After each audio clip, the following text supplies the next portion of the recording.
അധികം ആരും ട്രൈ ചെയ്തിട്ടില്ലാത്ത ഒരു അടിപൊളി ചിക്കൻ റെസിപ്പിയാണ് കേട്ടോ ഇന്ന് നമ്മൾ ചെയ്യുന്നത്.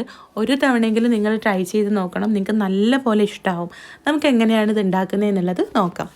ഇതിലേക്ക് ഞാനിവിടെ 1/2 കിലോ ചിക്കൻ എടുത്തിട്ടുണ്ട്. കഴുകി വൃത്തിയാക്കി ഊറ്റിയെടുത്ത ചിക്കനിലേക്ക് ആവശ്യത്തിനുള്ള ഉപ്പും 1/2 ടീസ്പൂൺ കുരുമുളക് പൊടിയും കൂടെ ചേർത്തിട്ട് ചിക്കനിലൊന്ന് പുരട്ടിയെടുക്കാം. എന്നിട്ട് ഇത് അരമണിക്കൂർ വെച്ചതിന് ശേഷം നമുക്കിതൊന്ന് ഫ്രൈ ചെയ്തെടുക്കാം. വേറെ മസാലപ്പൊടികളൊന്നും ഈ സമയത്ത് ചേർക്കണ്ട കേട്ടോ. ഞാനിവിടെ കുറച്ച് സൺഫ്ലവർ ഓയിൽ ഒഴിച്ച് ചൂടാക്കിയിട്ട് അതിലേക്ക് ചിക്കൻ ചേർത്തിട്ടൊന്ന് ഫ്രൈ ചെയ്തെടുക്കുകയാണ് കേട്ടോ. ഇതിന് പകരം നിങ്ങൾക്ക് ബട്ടറും ഓയിലും കൂടെ മിക്സ് ചെയ്തിട്ടും എടുക്കാം. ഞാനിവിടെ ഓയിൽ മാത്രമേ എടുക്കുന്നുള്ളൂ, വെളിച്ചെണ്ണ ഒന്നും എടുക്കരുത് കേട്ടോ. ഏതെങ്കിലും റിഫൈൻഡ് ഓയിൽ തന്നെ എടുക്കണം. വെളിച്ചെണ്ണയൊക്കെ എടുക്കുകയാണെങ്കിൽ അതിൻ്റെ ആ ഒരു ടേസ്റ്റ് ആയിരിക്കും മുന്നിട്ട് നിൽക്കുക. അപ്പോൾ ഞാനിവിടെ സൺഫ്ലവർ ഓയിലാണ് എടുത്തിട്ടുള്ളത്. ചിക്കൻ നമുക്ക് തിരിച്ചും മറിച്ചും ഇട്ട് നല്ല പോലെ ഒന്ന് ഫ്രൈ ചെയ്ത് മാറ്റി വെക്കണം. അപ്പോൾ നമ്മുടെ ചിക്കൻ ഞാനിവിടെ നല്ല പോലെ ഫ്രൈ ചെയ്തിട്ടുണ്ട്. ഇതിവിടെ മാറ്റി വെക്കാം. ഇനി ഓയിലിൽ നിന്ന് വേണമെങ്കിൽ കുറച്ചെടുത്ത് മാറ്റാം.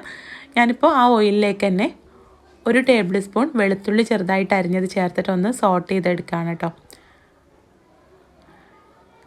വെളുത്തുള്ളി ഒന്നും മൊരിഞ്ഞു വരുന്ന സമയത്ത് ഒരു മീഡിയം സൈസിലുള്ള സവാള പൊടിയായിട്ട് അരിഞ്ഞത് ചേർത്തിട്ട് നല്ല പോലെ ഒന്ന് വഴറ്റിയെടുക്കാം.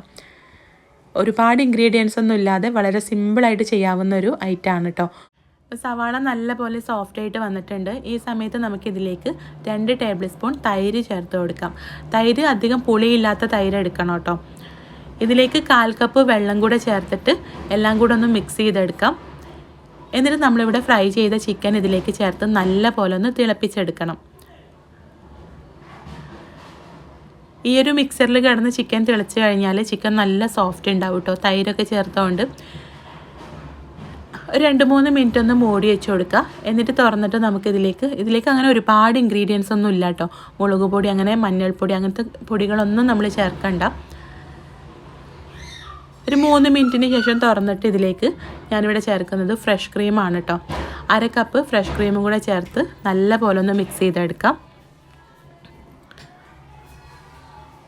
നമ്മുടെ മയോണൈസ് ചിക്കൻ കറിയുടെയൊക്കെ ഏകദേശം അതുപോലുള്ളൊരു ചിക്കൻ കറിയാണ്. ടേസ്റ്റിൽ ചെറിയ ചേഞ്ചസ് ഒക്കെ ഉണ്ട്, കാണാൻ അതുപോലെ തന്നെയാണ് കേട്ടോ.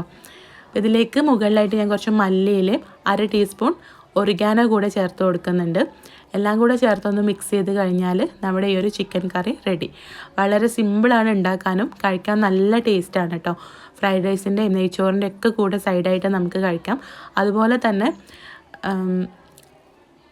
പത്തിരി, വെള്ളപ്പം, ദോശ അതിൻ്റെ കൂടെയൊക്കെ സൈഡായിട്ട് കഴിക്കാം. നല്ലൊരു കോമ്പിനേഷനാണ്. ട്രൈ ചെയ്യുക, നിങ്ങൾക്ക് എന്തായാലും ഇഷ്ടമാവും.